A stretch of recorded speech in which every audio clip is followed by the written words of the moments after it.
ಪಾರ್ವತಿ ಪರಶಿವನ ಪ್ರೇಮ ಪುತ್ರನೇ, ಪಾಲಿಸುವ ಪರದೈವ ಬೇರೆ ಕಾಣೆ.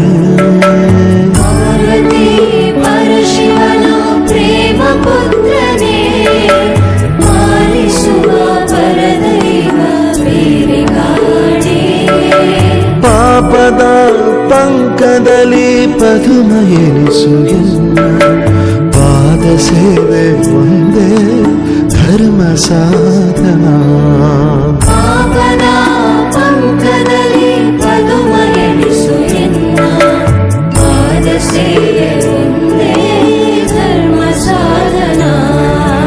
ಗಜಮುಖನೇ ಗಣಪತಿಯೇ ನಿನಗೆ ವಂದನೆ, ನಂಬಿದವರ ಪಾಲಿನ ಕಲ್ಪತರು ನೀನು.